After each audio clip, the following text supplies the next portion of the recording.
Genesis chapter 18 verses 1 to 33, through the Bible. Chapter 18. Theme. God reaffirms his promise. God announces the coming destruction of Sodom and Gomorrah. Until you get to the New Testament, you may wonder why the 18th and 19th chapters of Genesis are included in the Bible. They seem rather detached from the story of Abraham. They deal with the destruction of Sodom and Gomorrah. Chapter 18 is a rather lengthy chapter in which God tells Abraham about the judgment of Sodom and Gomorrah, and Abraham intercedes on behalf of the cities of the plain. This is an illustration, I think, of the blessed Christian life, of life in fellowship with God. But in chapter 19, down in Sodom and Gomorrah with Lot, we will see what I would call the blasted life, all because of a decision that was made. Unfortunately, we have both kinds among Christians today, those living a blessed life and those living a blasted life. There are those who have really made shipwreck of their lives. They have gotten entirely out of the will of God. I would not suggest even for a moment that they have lost their salvation, but they sure have lost everything else.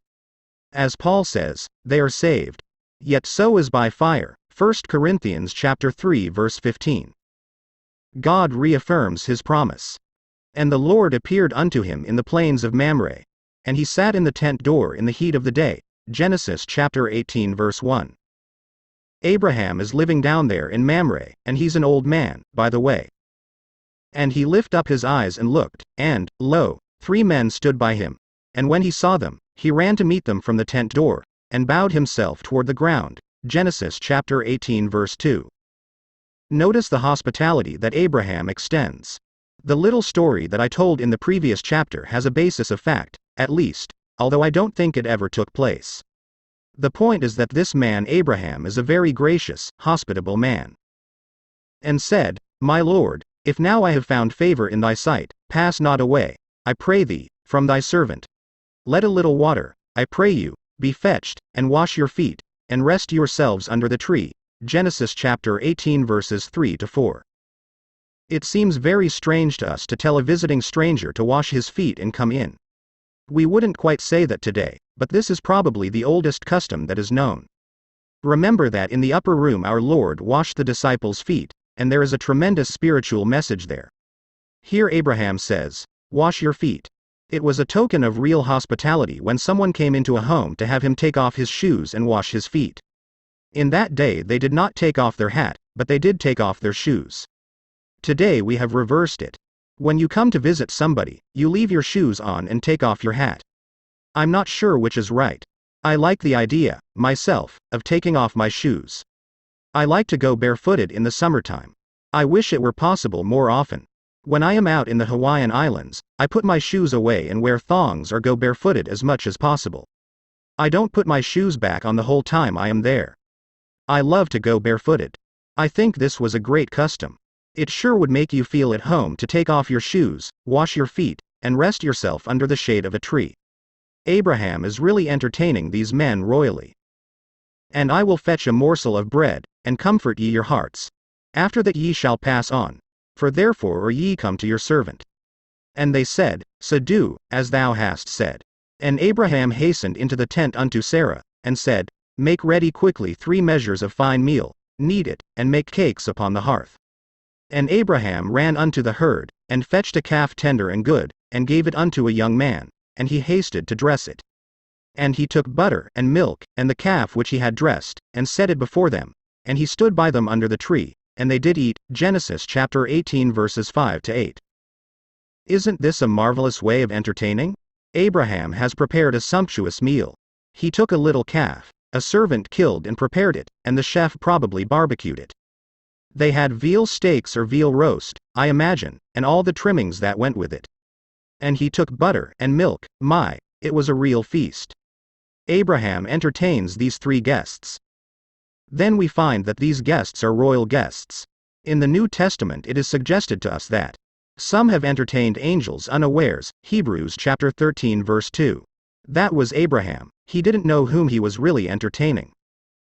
And they said unto him, Where is Sarah thy wife? And he said, Behold, in the tent. Genesis chapter 18 verse 9. It was not proper in that day, and even in the East today, for the wife to come out and be the one to entertain, especially since there were 3 male guests there. But now they ask and make inquiry about Sarah. And he said, I will certainly return unto thee according to the time of life, and, lo, Sarah thy wife shall have a son. And Sarah heard it in the tent door, which was behind him. Genesis chapter 18 verse 10. I think Sarah had her ear to the keyhole and had been listening in. Both Abraham and Sarah now discover that they are entertaining angels unaware. Now Abraham and Sarah were old and well stricken in age, and it ceased to be with Sarah after the manner of women. Therefore Sarah laughed within herself, saying, After I am waxed old shall I have pleasure, my Lord being old also? Genesis chapter 18 verses 11 to 12. That is, Sarah asks, Is it possible that I will have a son? And she laughs. Now what kind of laughter is this? I think this is the laughter which says that it is just too good to be true, that's all. Again, I'm sure that most of us have had experiences like this. God has been so good to us on a certain occasion that we just laughed. Something happened that was just too good to be true, and that was the way Sarah laughed. She is saying, this is something just too good to be true. It just can't happen to me. And the Lord said unto Abraham, Wherefore did Sarah laugh, saying, Shall I of a surety bear a child, which am old? Is anything too hard for the Lord? At the time appointed I will return unto thee, according to the time of life, and Sarah shall have a son. Then Sarah denied, saying, I laughed not, for she was afraid. And he said, Nay, but thou didst laugh. Genesis chapter 18 verses 13 to 15. Sarah is frightened by the Lord's question and is certainly rather evasive, but she cannot avoid the truth. And the men rose up from thence, and looked toward Sodom. And Abraham went with them to bring them on the way. Genesis chapter 18 verse 16. Abraham didn't have a front gate, so he walked out with them a little farther than the front gate to bid them goodbye. And as they walked out from where Abraham lived, they could look down to Sodom and Gomorrah. When I was in that land, it was amazing to me how far you could see on a clear day. I could see from Jerusalem to Bethlehem. And from the ruins of old Samaria, I could see Jerusalem, the Mediterranean Sea, and the Sea of Galilee. I could see Mount Hermon from most any place. It's tremendous. Abraham walked out a ways with these guests, and down below there, they saw Sodom and Gomorrah. They were the great resorts of that day, and they must have been very delightful and beautiful places to be. God announces the coming destruction of Sodom and Gomorrah. And the Lord said, Shall I hide from Abraham that thing which I do? Genesis chapter 18 verse 17. Up to this point, the Lord has not revealed to Abraham what he is going to do with Sodom and Gomorrah. He is going to destroy them. Shall I hide from Abraham that thing which I do? Notice now the reason that God is not going to hide it from Abraham. Seeing that Abraham shall surely become a great and mighty nation, and all the nations of the earth shall be blessed in him. Genesis chapter 18 verse 18. Abraham is going to have a tremendous influence. He is going to influence multitudes of people, including the succeeding generations. That is true right now today. As I write and as you read this book, Abraham is influencing us, we cannot avoid it. For I know him, that he will command his children and his household after him, and they shall keep the way of the Lord, to do justice and judgment, that the Lord may bring upon Abraham that which he hath spoken of him. Genesis chapter 18 verse 19. God says, I'd better not hide it from Abraham because he will get a wrong impression of me. Notice, by the way, that this man Abraham had discipline in his household. And the Lord said, Because the cry of Sodom and Gomorrah is great, and because their sin is very grievous, I will go down now, and see whether they have done altogether according to the cry of it, which is come unto me, and if not, I will know. Genesis chapter 18 verses 20 to 21. In other words, God is saying to Abraham, I know the situation there, but I'm going down to investigate. God never does anything hurriedly or hastily. It is a good thing that God told Abraham he was going to destroy these cities, because otherwise Abraham would have gotten a wrong impression of God. He would have thought that God was rather dictatorial and vindictive and that he was one who apparently showed no mercy for or consideration of those who were his. Abraham would really have had a distorted and warped view of God, and so God lets him know what he is going to do. Abraham now has time to turn this over in his mind. It is also a good thing that God told him because he did have a wrong idea of God and of Sodom and Gomorrah. He was wrong about many things. This is one of the reasons that God is telling us as much as He is. There are a lot of things that He does not tell us, but He has told us enough so that though a man be a fool and a wayfaring man, he needn't err therein. And the men turned their faces from thence, and went toward Sodom. But Abraham stood yet before the Lord. Genesis chapter 18 verse 22. Abraham is now waiting before the Lord. And Abraham drew near, and said, Wilt thou also destroy the righteous with the wicked?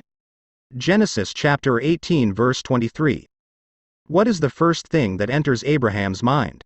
The first thing that enters his mind, of course, is Lot. He had rescued Lot once, and now Lot is again in danger down there.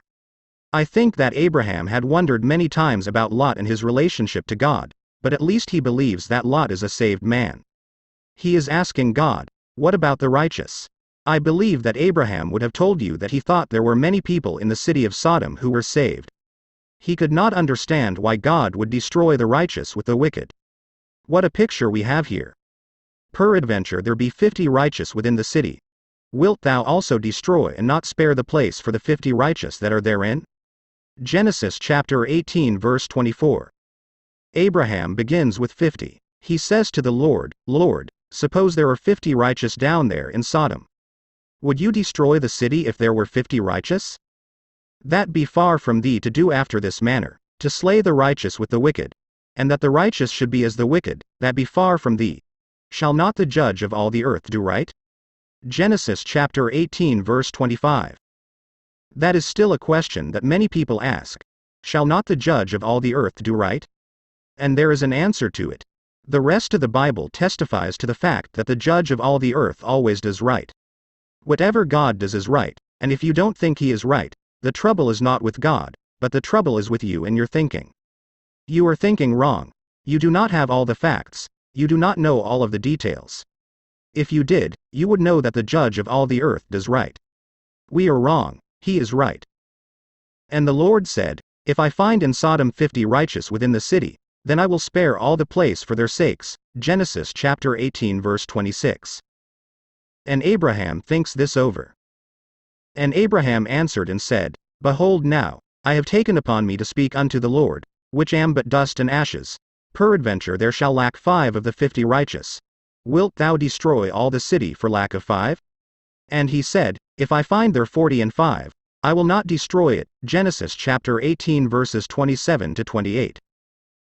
In other words, Abraham says, If there are 45 righteous left, would you destroy the city for 45? And God tells him, If I find there 40 and 5, I will not destroy it. This makes the man a little bit bolder, and he says to the Lord, Suppose there are 40? The very interesting thing is that God says, I will not destroy it for 40. And Abraham keeps on bringing the number down. He says, How about 30? God says, If there are 30 there, I still won't do it. Abraham says, Suppose there are 20 there? God says, I'll not destroy it. Abraham is overwhelmed now, and he takes another plunge. Suppose there are 10 righteous there. Would you destroy it if there are 10? And God says, If there are 10 righteous in the city, I will not destroy it. And the Lord went his way, as soon as he had left communing with Abraham. And Abraham returned unto his place. Genesis chapter 18 verse 33. Now the question arises. Why didn't Abraham come on down below 10? I'll tell you why. At this point he is afraid that Lot is lost, and this disturbs him a great deal, so he is not going to come down any further. But he could have come down to 1. He could have said, Lord, if there is one in that city who is righteous, would you destroy the city? Do you know what God would have said? He would have said, If there is one who is righteous in that city, I am going to get him out of that city, because I would not destroy a righteous man with the city. How do I know that is the way it would have been? Because that is the way it worked out. There was one righteous man there. Abraham didn't believe it, but God knew him, and that one was Lot. God said to Lot, Get out of the city. I cannot destroy it until you are out. Do you know that the Great Tribulation period cannot come as long as the church is in the world? It just cannot come, my friend, because Christ bore our judgment, and the Great Tribulation is part of the judgment that is coming. This is the reason that the church cannot go through it. This is a glorious picture of that truth. We are going to see that Sodom and Gomorrah are a picture of the world, and what a picture. What a condition the world is in today. It is very much like Sodom and Gomorrah. That does not mean that the Lord is going to come tomorrow. I do not know, and no one else knows, when he will come. But he could come tomorrow, and it certainly would be in keeping with the carrying out of the picture which is before us here in Genesis.